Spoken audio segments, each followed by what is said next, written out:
What's up, everybody? Welcome to the first episode of the Not Your Average Mark Wrestling Podcast of the new year. Welcome to 2026, everybody. It's been a while. It's been a minute. It's been 84 years. No, 84 weeks. But then, we'll talk about that later. Yeah, that we'll talk about later. But it is good to be back with everybody. I'm glad everybody's here. It's been a cool week. It's been a pretty cool week, and I'm looking forward to talking all about it. Before we do, of course, we need to get in our thank yous. I want to thank Ross and the boys from Labor 12 for our intro-outro music. Track's called Head Rush. Album's called Monsters. They are working on their second album. They are well into their second album. You can check all of that out at their website, labor12.com. That's laborxii.com. Want to say thank you to Joe and American Legacy for the Not Your Average merch. We got all sorts of cool stuff. We got shirts coming in now. We've got bandanas. We got hats. We got beanies. We got skull caps. We got keychains because those are cool. We got all the cool stuff. And specialty order items. We do have some specialty order items that you'll be able to see very soon. I want to say thank you to Blind Ambition Studios for all of our awesome graphics. If you've got a graphic you need, if you want it on a shirt, if you need a hoodie, you need a hat, you need pictures for online work, check out Blind Ambition Studios. Lil will get you taken care of. Thank you to thewrestlingsociety.com for including us in their podcast room. And of course, thank you to the one who puts this all together and makes it all work. The guy, Patrick, appreciate what you do.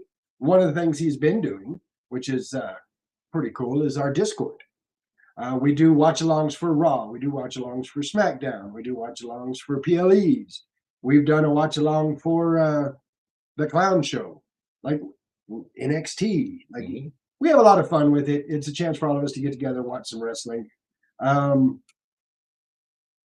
We've got that put together. Of course, we've also got our website, www.notyouraverage.mark.com. We've got all sorts of cool stuff there.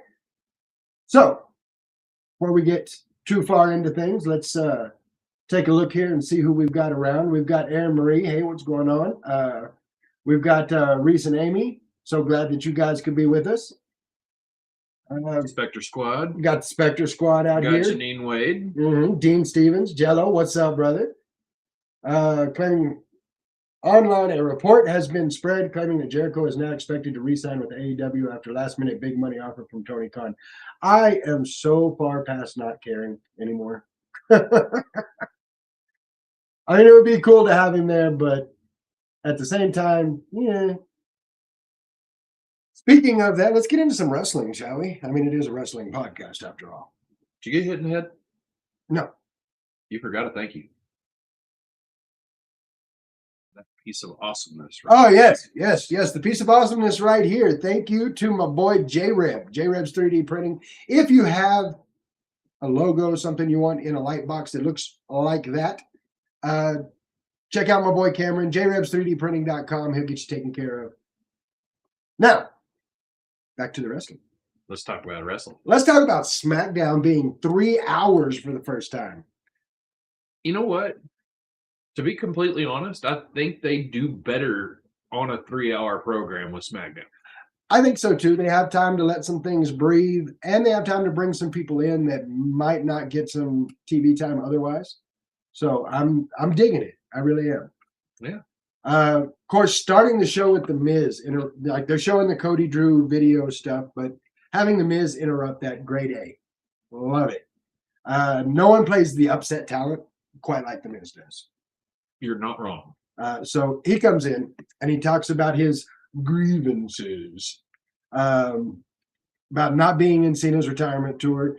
Talk trash on Timothy Chalamet. I don't know that's going on. And made it very clear, very, very clear. He does not have tiny balls. Contrary to popular belief. See this face?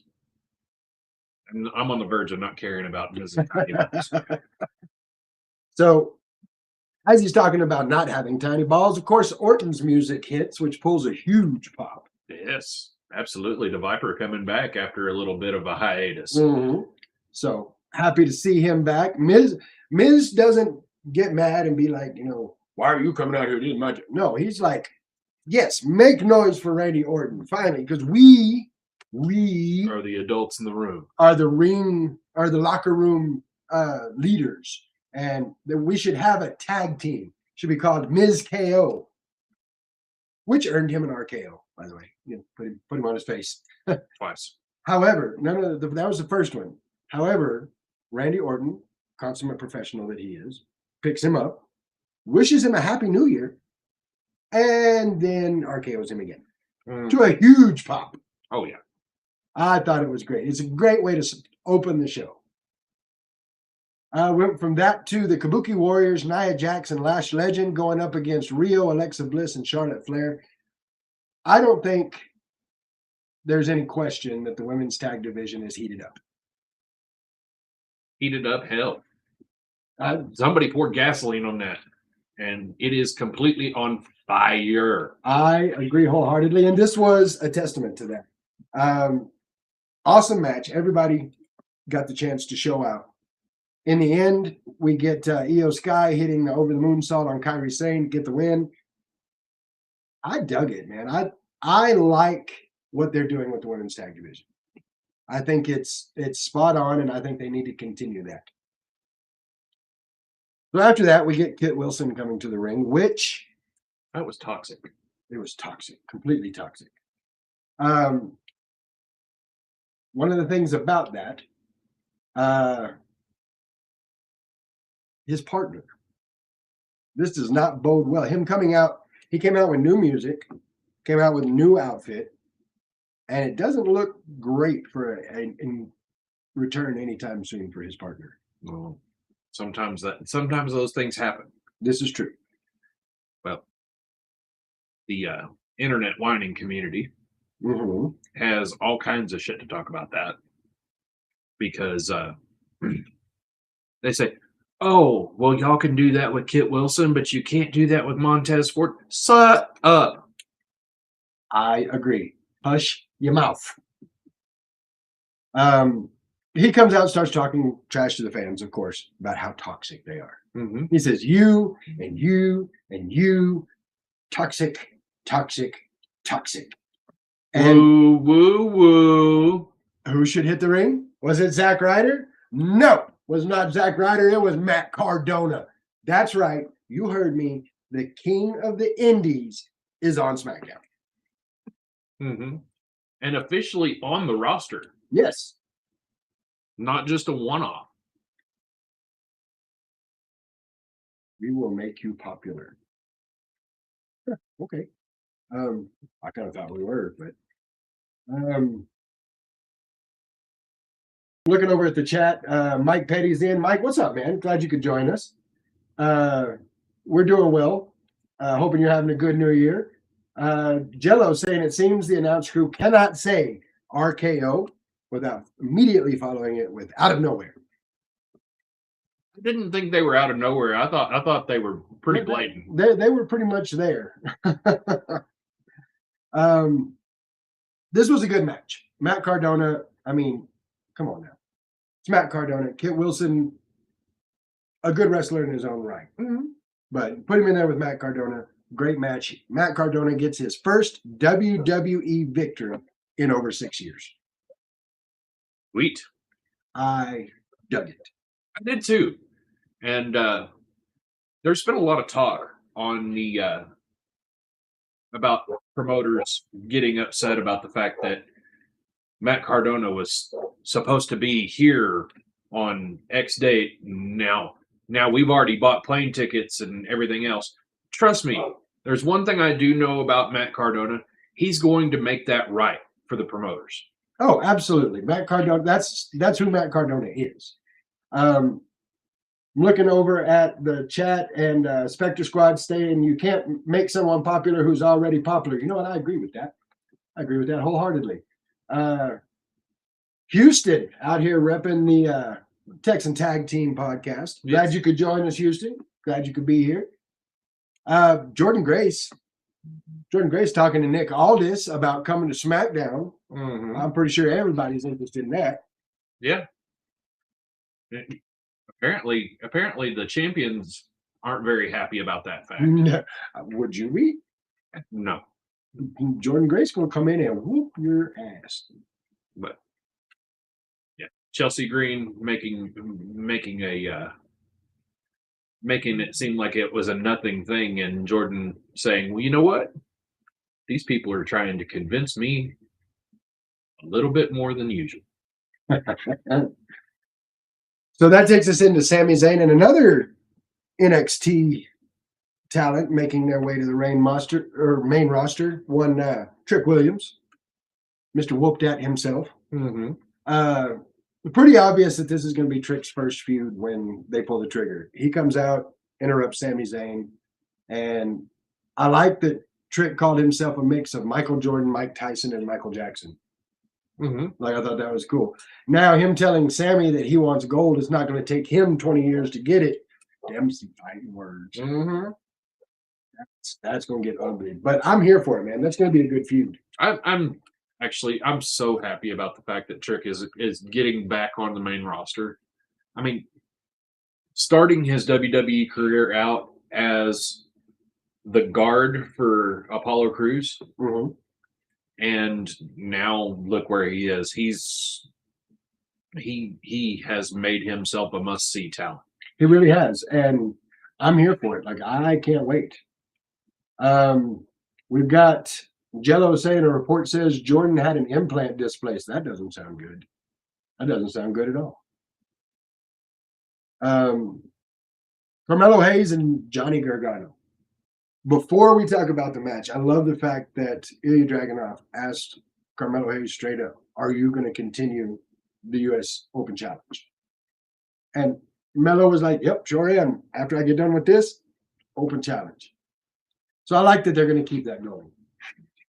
Absolutely. So, fun fact about this, as far as it goes with Carmelo Hayes and Johnny Gargano, they've been in multiple multi-man matches, tag team matches, triple threats, things like that. This is the first time these two have gone one-on-one. Wow. I didn't even know that. Yeah. They did a good job of making it look really personal. Yeah. And, well, I say that because there's a lot of people that can't do that. You know, they go out, they have their match, and everything's good. It's a great match, but it lacks that little bit of personal grudge. They did a good job of keeping that, and I enjoyed that. It made the match killer. While I was definitely pulling for Melo on this one thing I can't deny, every time he hits it, the slingshot spear Gargano does. Oh, yeah. Thing of beauty. Melo pulls the win with a diving leg drop and successfully defends his U.S. title for the first time. It was absolutely a very cool moment. I think that everybody's been like, well, why did we bring him into SmackDown being the first draft pick, blah blah blah blah blah, and y'all haven't done anything with him. Guess what? Patience is a virtue. This is what you get. I agree. And I was just about to bring that up. Jello in the chat saying, "Can Johnny survive without Ciampa?" Because that's one thing about it. He had Candice LeRae with him. No Ciampa with him on this. Ciampa may have been ill. May have had to cut his toenails. He's off somewhere being a jackass. It is what it is. It is what it is. But I love the fact that Carmelo Hayes sees Miz in the back and says, "Hey, you know what? I want to thank you because of you, I am where I am." And Miz gets all happy and like, "You're finally going to listen to me." And he goes, "No, you left me alone finally, and now look where I'm the champion." No, I agree with Spectre Squad on here. Carmelo Hayes is going to be an interesting champion. I think it's going to be good stuff. I believe that that we're going to get Carmelo Hayes getting. He's going to end up dropping the title to Tongaloa. Strong possibility, actually. That could definitely Or happen. no, is it no Tomatonga? Tomatonga, yeah. Yeah. I knew what you yeah, meant. yeah. Jello in the chat saying Ciampa's leaving WWE. Now I've heard reports of that, but I'm not sure if I believe it just yet. We'll have to see about that one. So the Cody Drew segment, pretty good. I kind of like this one. Mm-hmm. I like the rivalry we're getting out of this. I think Cody and Drew make good rivals. We got Cody asking what the stipulations were for the 3 stages of hell match. What do we get? We get video of Drew standing right outside Cody's bus. And we find out that the first stage is going to be a standard wrestling match. The second stage is going to be a Falls Count Anywhere match. The third stage is going to be a cage match. This is all tomorrow night. It's gonna be very, very, very interesting. Yes, it is. And I'm looking forward to it. And then, we were just talking about how making things personal is something that's lacking. Well, this didn't lack that at all. Drew makes it very, very personal. He shows that he's got a picture of Dusty and Cody. Mm-hmm. Throws it on the ground, starts stomping on it. Cody loses his shit, starts running for him. And Drew pops up out of the crowd into the ring. He's like, "Oh, I'm over here. You're out there." Ha. Has a trash can with him. Lights the picture on fire and throws it in the trash can. And then starts to taunt Cody, like inches from him. Because remember, if Cody touches him before the match, Cody loses the belt. Mm-hmm. So I think that's a great stipulation on things, and it makes it to where we don't have that physicality, the whole pull apart brawls and stuff like that. We're getting the animosity without having everything else to go with it. well, and this is something that Jello talks about quite often when we do the watch-alongs. Not everything has to be a beatdown, No, backstage beatdown. absolutely not. So it's cool that we get something that doesn't require that. But when that stipulation is gone, when they get to the match, It's on I site. would not want to be Drew McIntyre, Oh no. because that's going to get really ugly. If Cody hits with the chair, does that count as touching him? That's a valid question. Cody didn't touch him, the chair touched him. Honestly, if they want to get really technical about it, the wording says Cody cannot lay a finger on him. Didn't say a foot. No, Didn't nothing say about nothing about an elbow. not an elbow, not a fist. Well, actually, that would count as part of Yeah. fingers. So yeah, but there are ways. But I mean, honestly, we got one more day. Yeah, it's tomorrow. So, might I say, Jordan Grace and Jade Cargill? Yes, please. I'm gonna need some of that. Yes, absolutely. That's gonna be insanity. So, Shinsuke Nakamura, Tamatanga, they have a backstage interaction. It's all in Japanese. It's like callback to their time in New Japan. Mm-hmm. I watched a thing on Saturday where somebody had translated what they were saying. Okay. I don't speak Japanese. I don't know if the translation was correct. But what this guy said they were saying was Shinsuke told him, it's time to stop following and start leading. And when you decide you want to do that, I'll see you in the ring. Could we be seeing the start of a breakaway from the NFTs? Could be possible.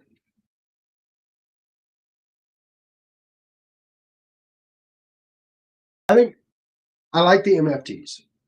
I would not have my feelings hurt in the least if they broke away from Solo, as long as they kept the makeup and they called themselves the Gorillas of Destiny. They have to be really careful about that because it's just like Bullet Club.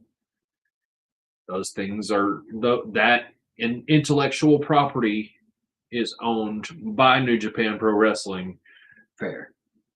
And if we were going to just start doing we can refer to it now. Yeah.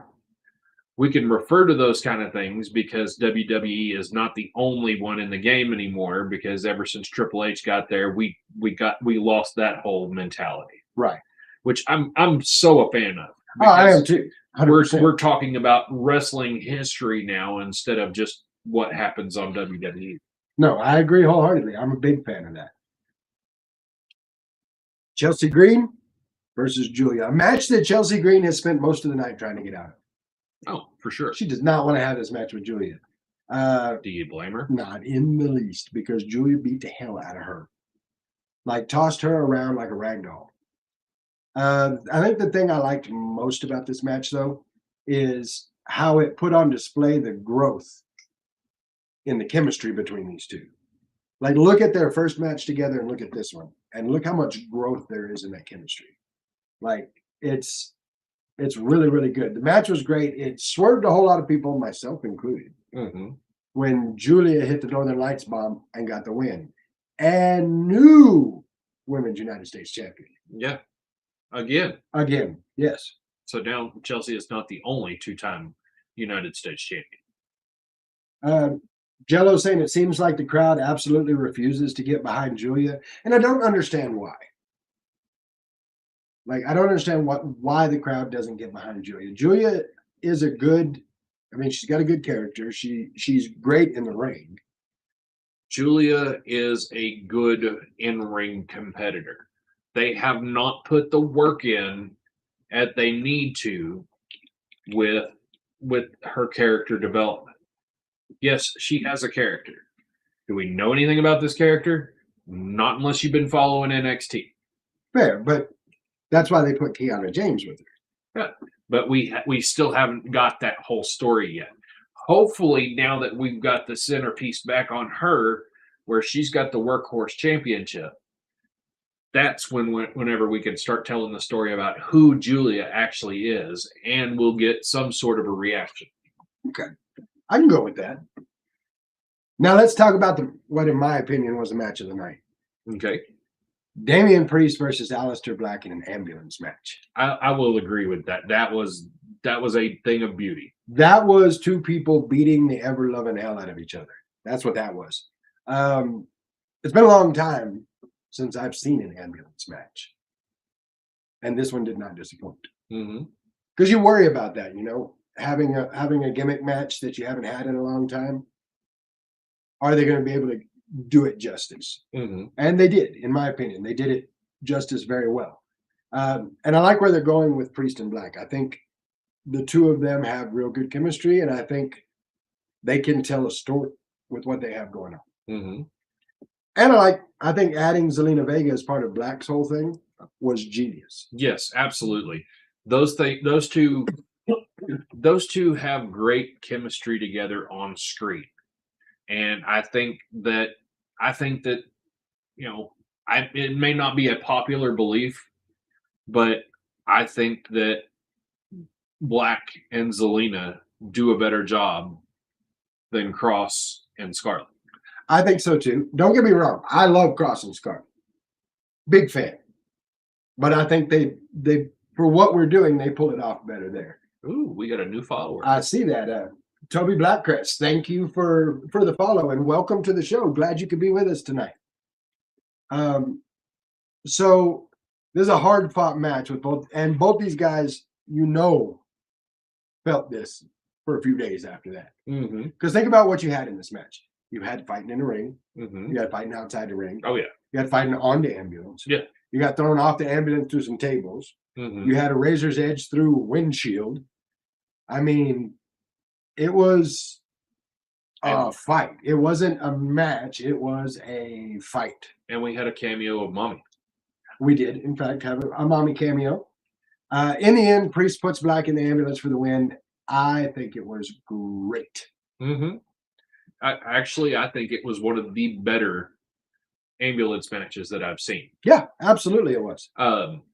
Michael Cole actually brought reference to Ryback versus John Cena in an ambulance match. Yeah, where about that in a while. And the tie-in was it was part of a 3 stages of hell. Okay. I get you. And now we got the 3 stages of hell with Cody and Drew. See, I like it. I like it. So all in all, this was a strong way to start the year for WWE. Oh, for sure. I give the first 3 hours SmackDown solid A. I will agree. I think they did exactly what they needed to do. I think they spread everything out just right. The only thing I've heard that people had a problem with as far as the first 3 hours SmackDown is ad placement, especially in the first match. There was a little too much in the way of commercials, things like that. Ad placement. Yeah, ad placement. See that. I will say, if you are watching this right now and you're getting ads, you're having one right now, as a matter of fact. If you don't want those ads, if you don't want to see ads, then subscribe. And you may be thinking to yourself, well, Guapo, I want to subscribe. But I just ain't got $5 right now that I can spend because it's the new year. You know what? I'm gonna give you a little secret. Don't tell me. Well, actually, tell everybody. But Life hack. if you are with Amazon Prime and you go to the subscribe, you'll see a little slider underneath the prices for subscription that says use free Prime sub. You can hit that slider. You'll have a subscription, no more ads, and it doesn't cost you a dime. So if you haven't done that yet, by all means, please do. Click all of the things. And if you can, click them twice. Yes. We've got Jello in the chat saying some of the IWC were pissed about Chelsea losing the belt. I mean, I get it. I love Chelsea Green. She is one of my favorite female wrestlers, period. But I think moving the belt to Julia was the right move. And just because Chelsea's lost the belt doesn't mean she can't get it back. I think this starts a program with them, and I like the sound of it. So let's move on to Raw, shall we? Let's do it. It was strange. A little stranger. There are some stranger things to it. Yeah. Let's see what we did. Yeah, I see what you did there. Raw, first Raw of 2026 was a whole teaming, I guess, with Stranger Things, which is another Netflix in season. Yeah, it's in season 5, and it's a big deal. I personally haven't gotten into it, but on the suggestion of Jello, I'm gonna try it out. I'm gonna watch it, see what it's like. Speaking of Jello, he says, personally, I think Chelsea is much more entertaining as a chaser than a champion. You're not wrong. You're not wrong at all, Jello. And she is one that can. She's one that doesn't need the title to be relevant. No. But I'm still unsure about Chelsea Green as a babyface. She can be a babyface and still be her, entitled hot mess Karen self. It's definitely going to be good TV trying to see that. Yes. So while we get to see the Stranger Things and the bus, and which for those that are around the Lubbock area, the station that was on the side of it was 94.5. So that was kind of cool. For those that are not in the Lubbock area, 94.5 is FMX. It's the rock station here in Lubbock, which I'm associated with and love very much. Oh, tell Angela we said hi as well, and we'll see y'all tomorrow. What's up, Angela? I like the way we started this one off. Once we got past the whole Stranger Things thing, go right in the Women's Tag Team Championship match. Oh, yeah. We get Rio and we get the Kabuki Warriors. And I don't know about you, but I think there is no denying that Rio is the fan favorite. Oh, for sure. Without a doubt. And I'm just saying, if I'm Buddy Matthews, I'm all right with all this. Oh, absolutely. I mean, they're talking about being best friends and everything. I've got some best friends, and we don't do all that. No, absolutely not. No, we don't do all that. But I'm sure Buddy Matthews is perfectly fine with them being friends like that. And so am I. As long as I get to watch. On Raw, of course. Yeah, of course. Yeah. This is a great match. I don't think you can have a bad match with the people that are in this. You've got Rhea Ripley, you've got Io Sky, you've got Asuka, you've got Kairi Sane. How do you have a bad match with that lineup?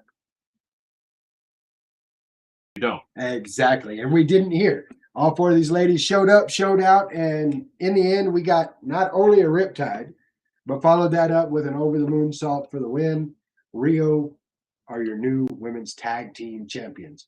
And who do you think going to be the first people to come after that belt? Because I think I know. I think it's going to be the not so best friends. I think you're absolutely right. I think Charlexa is going to be right after it. Yep. And you know what? I'm here for it. All the way. I like in this match that Io paid homage to newly retired Tanahashi. I think paying tribute to the ace was good. So good on them for that, and good on them on Corey Graves for mentioning it. Yes, absolutely. I think that was cool, and you know, like I was saying before, we don't necessarily have that area anymore where WWE thinks to themselves that they're the only game in town. Right. We're gonna pay tribute to Tanahashi, who's had an amazing career. Absolutely. And I think that was a great thing to have done. Then we get Gunther. Good old Gunther, which I don't think anybody thinks he's good right now. He comes out to a huge boo. Starts saying, Adam Pearce says, I need to show respect. Well, where is the respect for me? Where's my respect? Do you guys not know that I'm the one that made John Cena tap out like a little... Didn't get to finish his sentence because AJ Styles music hits. They don't want none. They don't want none. AJ comes out because he's heard enough. He doesn't like the way they're talking about John Cena. Can't take it. Gets up up there with Gunther. Gunther starts talking trash. Says once again that John Cena tapped out like a little bitch. And AJ Styles slapped the taste out of that man's mouth. Then got right all off in his grill and said, "What are you going to do about it? Nothing. We ain't going to do nothing." And much to my surprise, he was right. Gunther didn't do nothing. He pulled Gunther's card, and Gunther didn't do nothing. Like a little bitch. Yeah, I said it. Well, yeah, he did do something. Yeah, he went and cried to Adam Pearce. He's like, Pearce, he touched me. But no, all in all, we're going to have a hell of a match next Monday. It's going to get ugly. The only problem I have is it's in Germany. Which means it's going to be about 1 o'clock Texas time. Yeah, it'll be 1 o'clock Texas time that Raw comes on. And that's not even the problem I have with it. The problem I have is home turf. That's a problem. But I think that AJ Styles is going to back up every bit of what he says, and it's going to be a hell of a fight. And I'm looking forward to it. But he did go to Pierce. He said, I want AJ. And AJ was there. Like, what, you want to come complain? You want to come cry to Pierce now? Is that what you're going to do? Me and you Monday. Let's do it. And Pierce is like, it's official. I need a drink. That's kind of where we're at right now. Absolutely. and I'm here for it. I am too. I like it. So I'm looking forward to seeing the match Monday. I think it's going to be a fight. I think it's going to rival the Aleister Black, Damian Priest kind of fight. I'm here for it. I want to see it. So I know Germany's not his home turf, but it's closer than AJ's. Yes, Gunther is from Austria. I know. Getting very much closer. Like about from here to Dallas. Right around that, yeah. But you do make a good point, Jello. Gunther gets nervous when people are not afraid of him. He does. And AJ is not afraid of him. And that's the thing about the whole bully Gunther deal. Now, I've heard a couple of different things regarding this. Is this how we start the AJ Styles retirement tour with him beating the guy that retired John Cena? Gunther has had 3 losses in WWE. True. Not, or actually, three times he's been beat. We're not going to talk about disqualifications. We're not going to talk about any of that. In the time that he has been main roster, there are 3 people that have beat him: Cody Rhodes, Mm-hmm. Jey Uso, Mm-hmm. Sami Zayn. This is true. We have Raymond Wong in the chat asking, is Ludwig Kaiser going to show up? I mean, that's a great question. Like, what I think we all are aware that Ludwig Kaiser is Grande Americano. Mm-hmm. So does he bring the Grande Americano character home? Do we get the Americanos in Germany? I believe that we actually do have a match scheduled. Does it bother, like, it makes my brain short circuit to hear him speak such good Spanish? It doesn't really bother me, because I know that those guys study other world languages. He speaks it very well. Well, Not just knowing the words, but the dialect. He does it well. And he does not use the nicest of words. I just want you to know that. yeah, he said something He about said- a pendejo. He said pendejo, he said way, he says all sorts of stuff that's not exactly the nicest things to say in Spanish. But I think it would be cool. But do we do Ludwig Kaiser?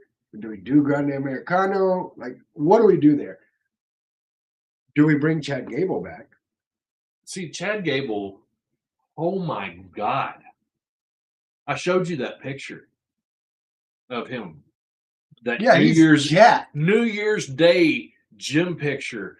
And he looks like Triple H coming back from the quad injury. He is jacked. Like, we've got Jello saying Sammy wasn't afraid of him and he beat Gunther. Jay wasn't afraid of him and he beat Gunther. AJ's not afraid of him. We shall see. You just saying. So that takes us to the Women's Intercontinental Championship match. Maxine Dupree versus Becky Lynch. I wanted so much from this match. I really did. I had high hopes for it. We've been getting a good push from Maxine. Becky's selling the anger thing really well. I like it. I like the way they had it set up. We got a good match from them. My problem is it didn't. It's kind of a catch-22 for me because we had probably the best match the two of them have had, but it had no heat to it. No, because it felt like it was kind of a blow-off. It did. It did kind of feel. But I believe it's to further the story, and we're going to get Natty. I 100% believe we're going to get Natty. Do want to say, Nino Loera in here. Nino, what's up, brother? Glad you could join us. Glad you could be with us. I think 100% we get Natty. Notice I said Natty. I did not say Natalia Neidhart. No, I said Natty. And I, for one, cannot wait. So freaking Lily. In this match, Becky does get the win. She does like a whole back bend thing and grabs the rope. From the ankle lock. From the ankle lock, yes. And I don't think we've seen the end of this. I think that Maxine's going back after Becky. I just wonder if we get a Natty coming and beating some go-getter into Maxine. Isaac Ibarra. Isaac, what's up, brother? Glad you're here. Becky gone wild, loving her anger issues. I do too. I think there's nobody plays pissed off better than Becky Lynch. Oh, absolutely. She does it so, and I'm not the only one that says it. Sports Illustrated said it. And Dave Meltzer said it, but we don't listen to him, so it doesn't matter. Did you say John Smith? I did, said John Smith. Yeah. That guy. I think we have a lot coming out of this. Jello saying, I find it interesting that WWE took the belt off of Maxine. I, you know, I trust. I trust what they're doing. I feel like they know what they're doing, and I've heard a lot of people on the internet wrestling community saying, well, they took it off of her because they don't trust her.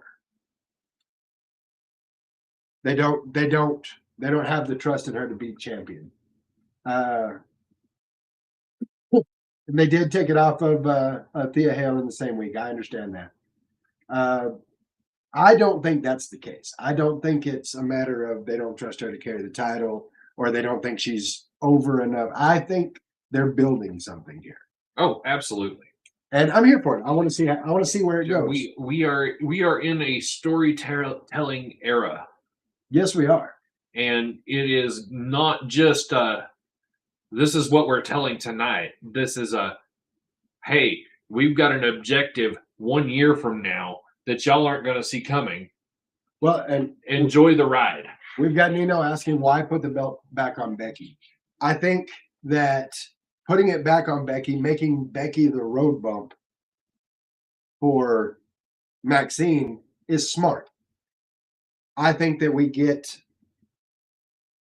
like I said, we get Natty that comes in and tells Maxine, because Maxine did the whole no, oh my God, I lost it. I think we get Natty coming back saying, what the hell are you doing? Get your ass back in the ring. Like we get Natty getting on to Maxine. And I think there's going to come a point where Maxine, this is just me personally, just so y'all know. I think we get to a point where Maxine takes the belt off of Becky. And then Natty says, all right, my turn against Maxine. And that's going to be great. Isaac saying that he read they want Maxine to start tag teaming. I mean, I could see it. I don't think, honestly, I don't care who her partner is, even if it is Natty Neidhart. I do not see Maxine having the caliber to do what she needs to do in that inferno known as the women's tag division right now. I get that. I agree. I think she's better off being a singles wrestler, but we'll just have to wait and see what they do with her. Our boys, the Usos. What? 4 letters, 1 word. Usos. They come out and say they're back. Anyone want some? Step up. Let's go. This is the year of the Usos. And I feel pretty confident that Monday somebody's going to do just that. We also got La Primera, the Stephanie Vaquer, coming out in a walking boot to say that she's the best on the planet and she won't let the injury slow her down. Enter Raquel Rodriguez, who beat the hell out of her. Apparently La Primera owes her some money. Something, because she beat the hell out of her and then started stomping the boot to the point they had to break it up. Like Adam Pearce was out there yelling and screaming, telling Raquel to get out, go, get out. And she's like, oh, I'm sorry. Did I do something wrong? My bad. And then they get to the back and she gets beat up again.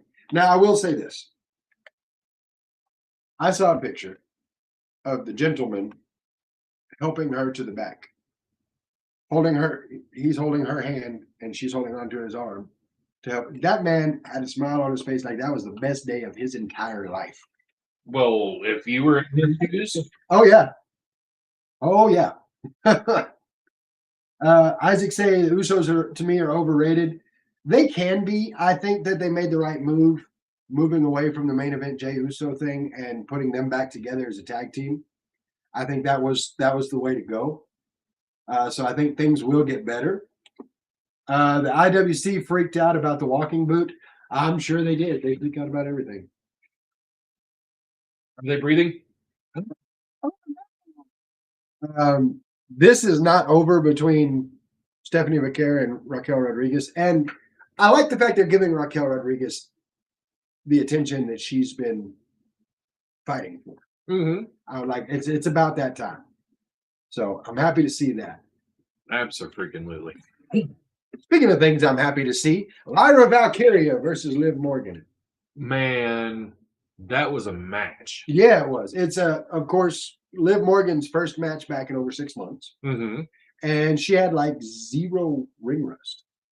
Well, of course, it's Liv Morgan. Well, think about it though. Think about somebody who's, some of the people we've seen that have been out for 6+ months and come back.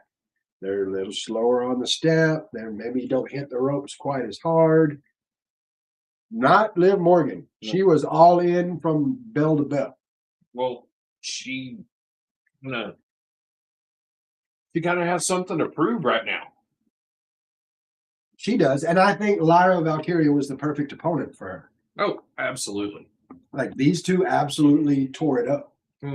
And not only did we get to see an awesome match between Lyra Valkyria and Liv Morgan, Roxanne Perez decided to get involved, and we got to see Bayley absolutely snap and chase her to the back with a chair. I like Crazy Bayley. Yes. Crazy Bayley's my favorite. I mean, I don't want to be around close enough to tell her that, but yeah, we can say that from back here. Yeah, I'll say that from here behind the camera. I love Crazy Bayley. That takes us to the match of the night. World Heavyweight Championship match. CM Punk versus Braun Breaker. To hell with match of the night. It is the match of the year so far. I get it. It's January, but I'm saying. No, this was a great match. And I love the fact that you could tell in the way he was doing things, the way he was moving, the way he was acting. CM Punk has been looking forward to working with Braun Breaker. No, absolutely. And you could tell it, and I like that. I love the fact he came out. CM Punk may be one of the best trolls in the industry. To come out in a Steiner-style varsity jacket and Michigan trunks. I thought it was hilarious. Braun Breaker did not find the humor in this. Not at all. He did not think that was funny even a little bit. Honestly, if we think about it, as far as Braun thinking it was funny, there was a 33 and 1/3% chance. Hey. Okay, fine. Steiner math will live forever. I just want you to know that. I am aware that Steiner math will live forever in my nightmares. Yes. The back and forth in this match was great. It was everything you want. It had all the hallmarks of what a main event should be. It had the crowd on the edge of their seat for the majority of the match. We almost got the pin here. We almost got the pin here. Punk nearly lost the belt. Punk nearly retained. Like, it had you on the edge of your seat. And the thing that I think I like the most, CM Punk, he's a veteran. And it shows because he did his homework and he figured out how to counter the spear. Counter a Braun Breaker spear. Not just once. Oh, not just once, several times. Well, yeah, absolutely. And I mean, all in all, consummate professional. Yes. Because, I mean, CM Punk, been in the business 27 years. Something like that. It was 99, I believe, that he started it as well. So yeah, it's been up there. Paul Heyman got punched. Yes, he did. He did. Right in the puss. Ooh.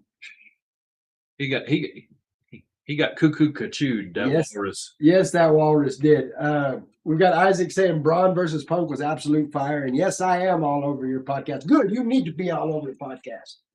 We like it when you're all over the podcast, Isaac. And I agree with you. It was absolute fire. I enjoyed this match. You know, not only do we get Punk doing his homework, we get Braun Breaker showing that he deserves to be in that match. He flies off the top rope through the announce table. God. Ooh, ugly. Okay. Can we address the elephant in the room, though? Let's. We already talked about Paul Heyman. No, we're not talking about Paul Heyman. We're talking Wrong elephant. Okay. We go for the Breakensteiner. Mm-hmm. One way or another, it doesn't really matter which one didn't or did, whatever. There was a missed spot. It was. Very dangerous missed spot. Yep. Breaker landed, got everything checked out, made sure he was good, and instead of going right back up and going into it, they worked around and worked probably another 40 seconds before they pushed themselves back into the position to do it and made sure it was done right. Yes, and kudos to them for that, because you see it all the time. We missed a spot, we go right back to the spot because we missed it, so we need to do it right. I love the fact that they worked their way back to it and still made it look good. But that also not only does that show that Punk is the ring general, and I'm not knocking Gunther about that moniker or anything else. Right. Punk truly is a ring general and helped a younger talent learn how to do things the correct way. That's right. And kudos to him for it. Now, we did get some run-ins.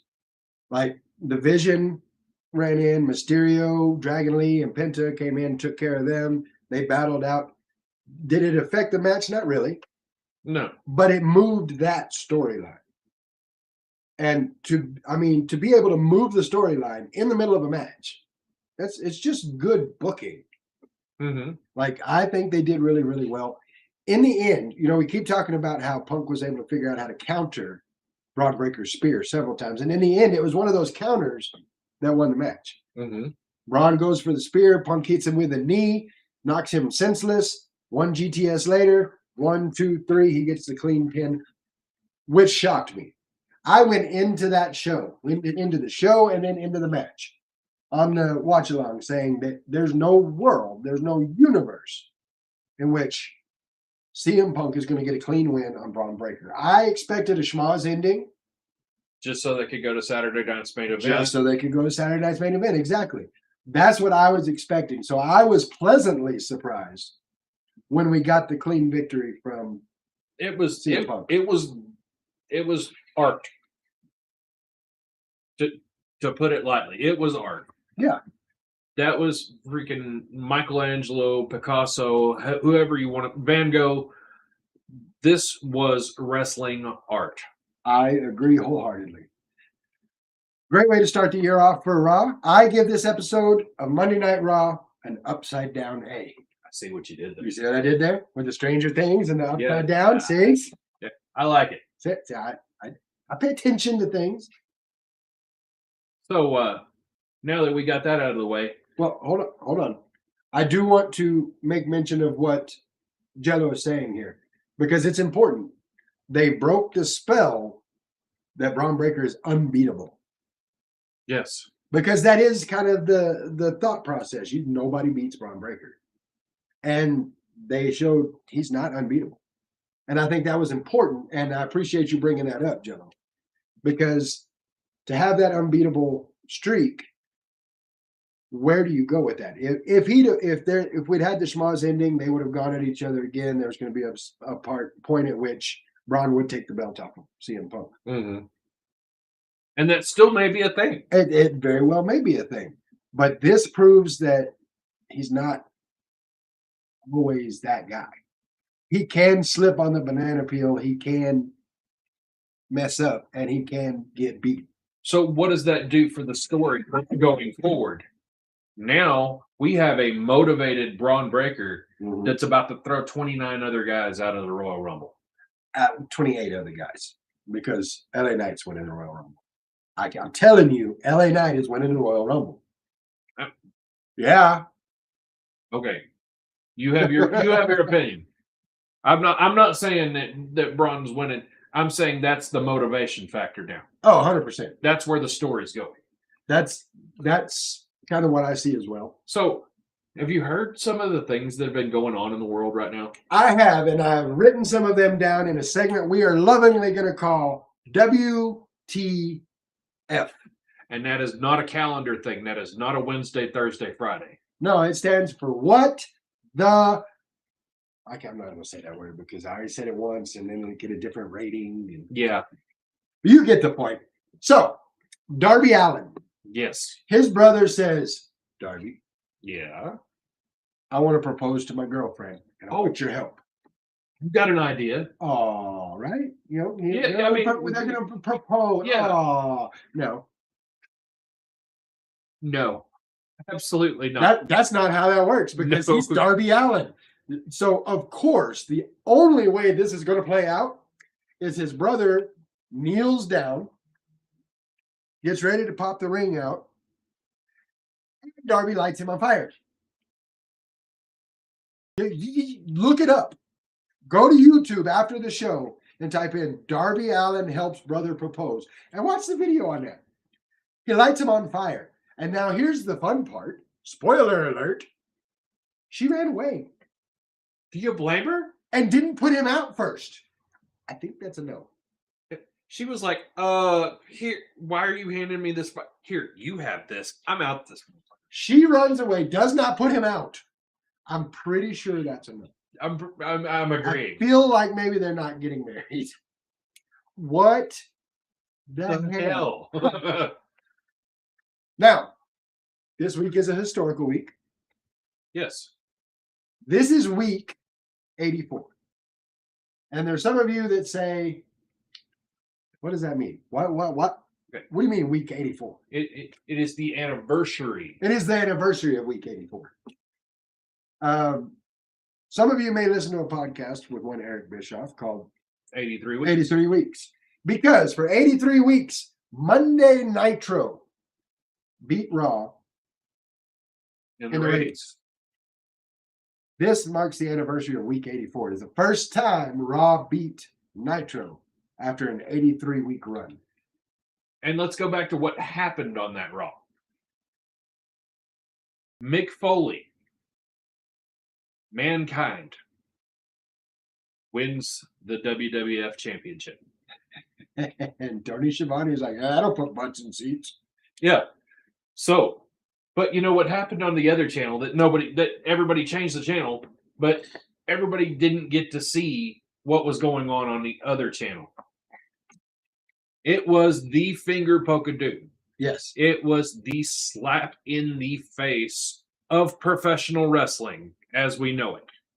So, to that, I say, what the? We already said it once. Can't say it again. What?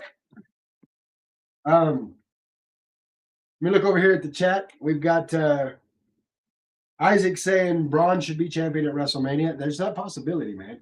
WrestleMania is not till April. So we got a long time to go there.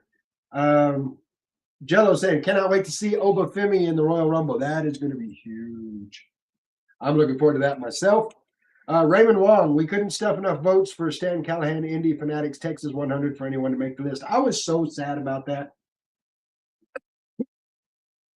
There's so much West Texas, or just Texas in general, talent that I hate to see that nobody made the list. But you know what? We're going to talk about some West Texas talent real quick because we need to give them congratulations, and we're going to leave the red nose on the table tonight. Yes.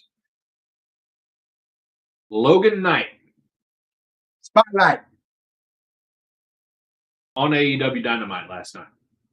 Sam Stackhouse, dark match on AEW Dynamite last night, and congratulations to them both. Like, I am happy as can be for them. Granted, they are Oklahoma talent, but they're just as big here in Texas as they are in Oklahoma, and I couldn't be happier for the both of them. Absolutely. Tony Khan, you clown, you did something right. And you should do it more often. Steve Austin versus Vince McMahon, that never happened. Only Cosmo Orion made it. Congratulations to Cosmo as well. Yes, congratulations to Cosmo. That was big. Now, I've got one more WTF thing that we need to talk about. A $600 WTF. Of course, I am talking about Ric Flair doing cameo. Who had that idea? Who sat there and said, you know what we should do? What should we do? We should have Ric Flair talk to people on a phone. Who had that idea? Because these people paid $600 for a bachelor gift. Dude's fixing to get married. All of his army buddies, military buddies, and Tina. I don't know if that's his fiance, his sister, or whatever. But Tina and all of his military buddies throwing it out there. We want Ric Flair to say something.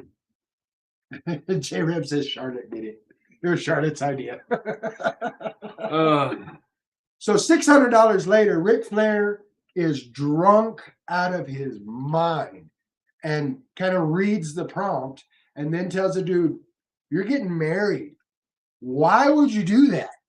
Why are you dumb mother? Yeah, you dumb motherfucker. Why would you do that? Because she's getting, well, the minute you get married, she gets half of everything. Keep her your girlfriend. Why? What are you doing? Her. They paid $600 for that. Who does? Okay, Charlotte, honey, I'm going to need you to take his phone away.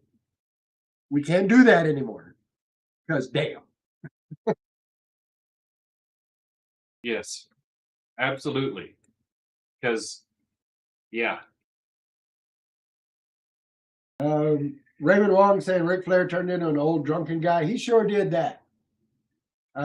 Isaac Ibarra saying, I think those people were as drunk as Ric Flair was. That's possible. J Reb says he said the quiet part out loud and recorded it. Yes. Yes, he did. He did. But that is our WTF moments of the week.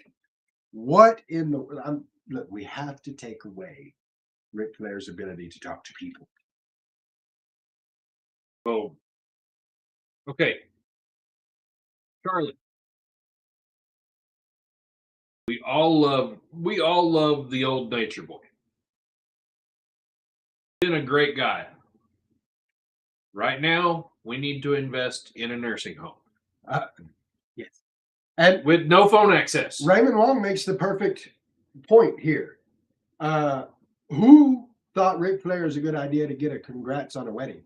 Like the guy's been divorced 4 or 5 times now. Yeah. Like who thought that was a good idea? I mean, Patrick says, I believe God will do that soon. Patrick.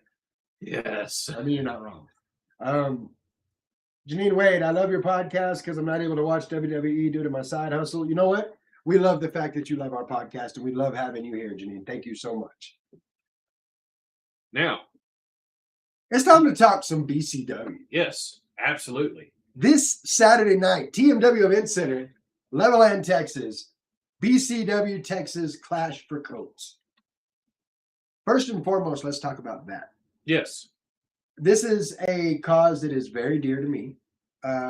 Those of you that don't know, my wife is a teacher, and I get to hear stories about kids that come to school. It's 20 degrees outside, the wind's blowing 30 miles an hour. They don't even have a jacket on.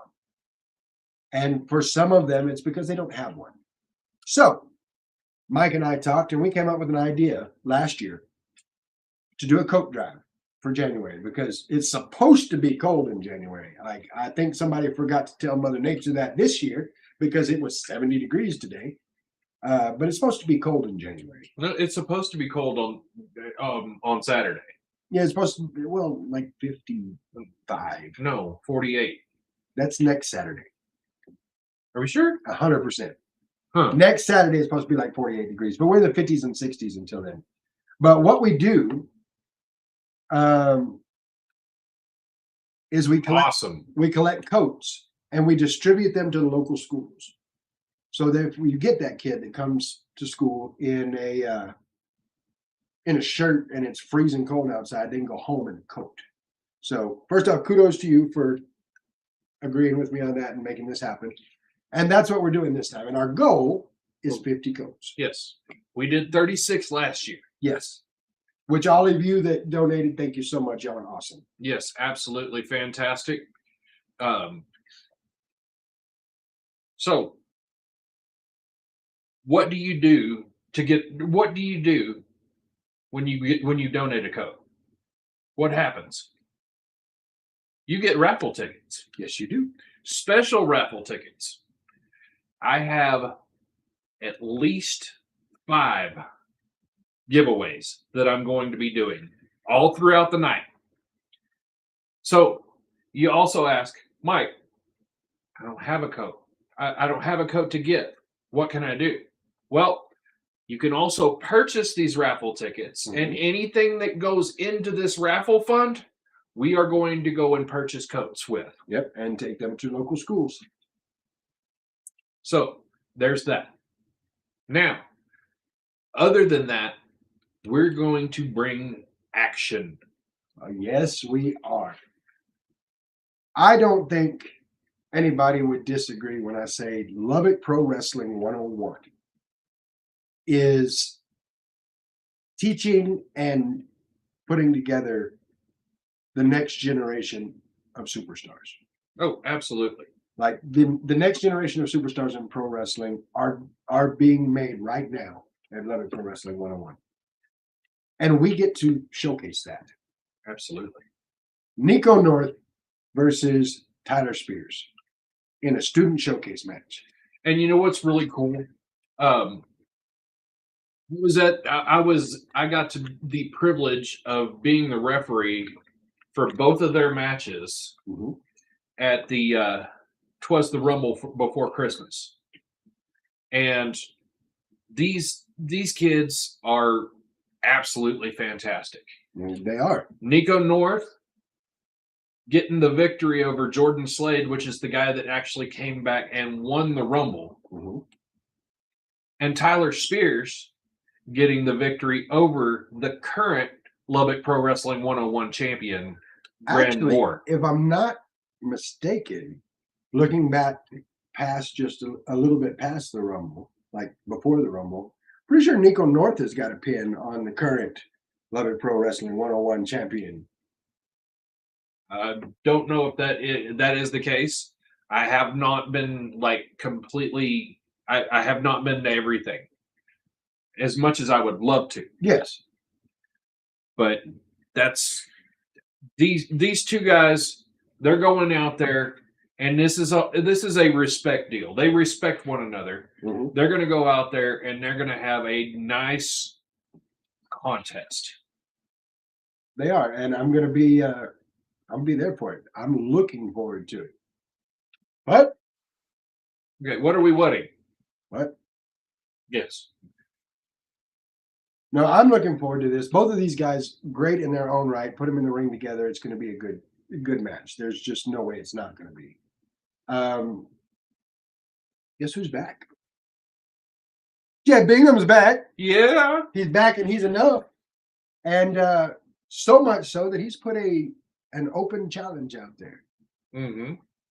And I don't know for sure, but a little birdie told me that there might be an answer to that challenge coming soon. That's what I heard. Well, here it is. We welcome it. Yes, absolutely we do. Be watching the socials to see who that opponent's going to be. Absolutely. That'll be coming soon. And Jeb has proved to himself over and over and over again. Now, granted, he's taken a little bit of a break. Had to take a mental health break, which if that's what you need, I 100% say do that. Absolutely. Like I've said before, like you've said before, it is okay not to be okay. 100% it is. It's okay to not be okay.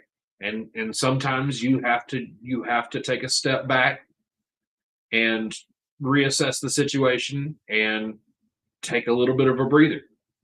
But we welcome you back with open arms whenever it comes time. And now he's ready to show that there's no rust on Jeff Bingham. He's ready to see who's ready to step up and go one-on-one. He's looking to test his mettle, and I'm very, very excited. It's going to be good. Speaking of good, Jesse the Kid James, the limited edition, going up against the main event Nathan Briggs. Now, we've had this match a couple of times, and it's been, we'll call the endings questionable. Mm-hmm. No questions about this one. It's going to be a fight to the end, and I say that word on purpose. It's going to be a fight to the end because we have a very, very well-deservedly, but very cocky Jesse the Kid James against a very angry Nathan Briggs. So we have one difference, other than the fact that we've had this match before, and they actually know each other a little bit better this time. Yeah. Guess who's not going to be on a recruiting mission in Chicago this time? That's true. The Country Devil. He's always an X factor, like always, every time, and he will be there. So Absolutely. how's that going to play in? So I'm looking forward to that match. Of course, we have talking about Beloved Pro Wrestling 101. We have a graduate of Beloved Pro Wrestling 101 in Lonesome Loner Recoil going up against the international superstar Keith Knighty. Well, not only is he an international superstar, he is the newest member of the Guerrilla Militia. He is. I can't deny it. He did get the shirt. He did get the blessing. He is the newest member of the Guerrilla Militia and will be representing them as he goes up against Lonesome Loner Recoil. But he's going to have a fight on his hands. Recoil ain't no joke. Like Recoil, he'll get in there and beat on you. Mm-hmm. The thing is, normally you see Recoil, he's got the kendo stick with him. Recoil, I know you're watching. BCW, we have rules, and those things can get you a disqualification. So let's, you want to bring it to the ring with you? Bring it to the ring with you. Don't use it because you will get disqualified. You would absolutely. I mean, rules are rules. Mm-hmm. Absolutely. And we're going to go by the rules. That is our time. That is our 2026 New Year's resolution. Rules are rules. We are going to make sure that everybody knows that in BCW, we have rules and we will stick to them. Now, another match that's coming up that I'm looking really forward to. CD Cash going up against a newcomer to BCW Texas in Hondro Zuma. See, I got a call from Tino Valentino. Douglas Hoke saying, I'll hold it for him. I get a call from Tino Valentino. Says, look, man, I've got this kid. He is something special. You need to book him. And then he reached out to me about maybe 10 days later. So I was like, all right, cool. Let's see what you can do. CD Cash was whining to me that he didn't have a match. Fix that right up. Kill two birds with one stone. Now we're going to see how well CD Cash handles somebody that's actually from his training school. This ought to be a good one. Now, not only do we have these cool matches like this, but we've also got some championship matches. Yes. We have the newly crowned BCW Texas Old School Tag Team Champion, certified franchise, going up against the Stage Dive Mafia, also representing the Guerrilla Militia, with Axel Savage and Rook Tyler. They, of course, getting this opportunity because Axel Savage and Scar won their match at Plainview back in November. So here's a little fun fact for you that you may or may not know.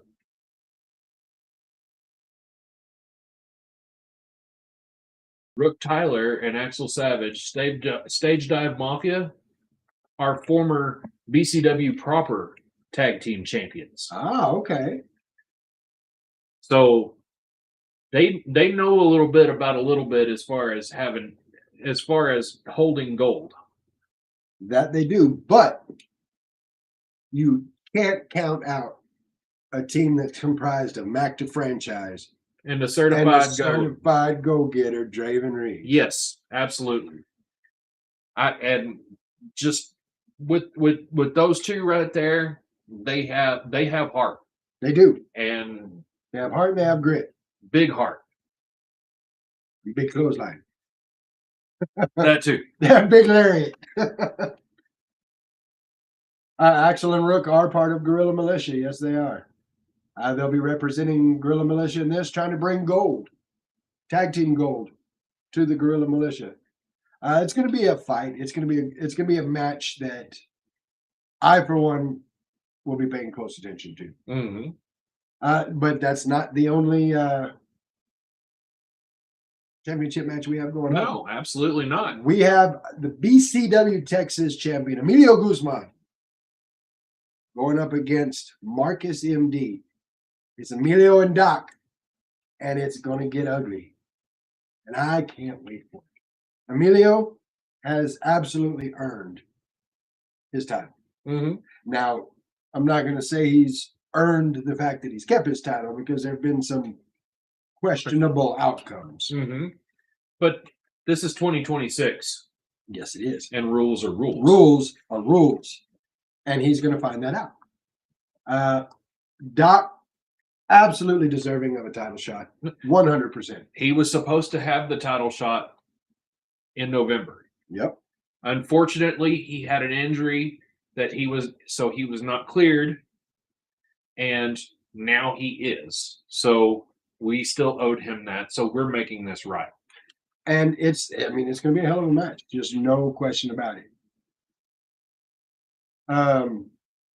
Janine saying the spotlight on AEW, that was the what? Yes. We have one more championship match. One that I am really looking forward to. We have Damian Blood and Gideon Vane. One-on-one, middle of the ring. Clash of the Titans, if you will. For the brand new BCW Southwest Legacy Championship. The winner of this match will be the inaugural English is hard, champion. And I like me some Damian Blood. Me and Damian Blood are boys, but I don't know who to go for in this one. I can't say one way or the other who's going to win this because they're both. Damian's going to fight until he can't move. Gideon Vane's this tall and this big, and like I don't know how this one's going to end. You know what? It's going to end with one of them holding up that brand new title.